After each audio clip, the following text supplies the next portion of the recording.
সমগ্র পৌষ মাস ধরেই বাঙালির কিন্তু এই পিঠে পুলির যে রেওয়াজটা কিন্তু চলে।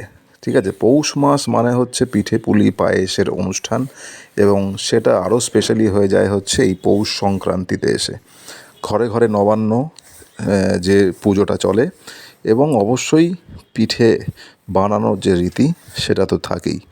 তো সেই জন্য আজকে অল্প করে বানানো হচ্ছে পিঠে পুলির পাটিসাপটা বানানো হচ্ছে, এবং কালকে বানানো হবে হচ্ছে পুলি পিঠে যেগুলো।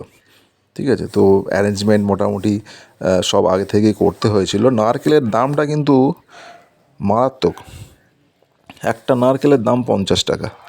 বুঝতে পারছো, পিঠে পুলি খেতে তো ভালো লাগে, কিন্তু জিনিসপত্রের দাম দিনের দিন যা বেড়ে যাচ্ছে, তাতে করে এই বাঙালির রসনা তৃপ্তি কিন্তু যথেষ্ট ব্যয় সাপেক্ষ হয়ে উঠছে।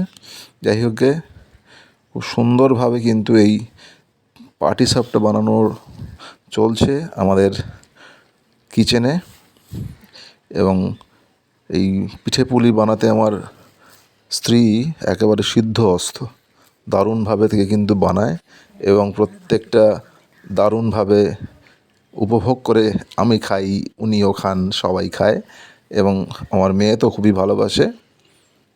বানানো চলছে। তবে এই যে বানানোর যে পদ্ধতিটা, এটা কিন্তু একটু আধুনিক হয়ে গেছে এখন আর কি। আগে হয়তো অন্যভাবে চলতো, এখন এটা একটু আধুনিক হয়েছে। ইন্ডাকশানের মধ্যে বসিয়ে তারপর সেটাকে একটু মিডিয়াম আঁচে দিয়ে তৈরি করা হচ্ছে। তাই সেটা নিয়ে আমার কোনো মাথা ব্যথা নেই, সে যেভাবেই হোক না কেন। মেন বিষয় হচ্ছে খাওয়াটা।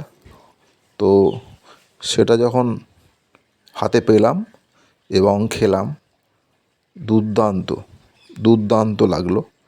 তো এই জন্য আজকে যারা যারা পিঠে পুলি খাবে, খেয়ে যাও।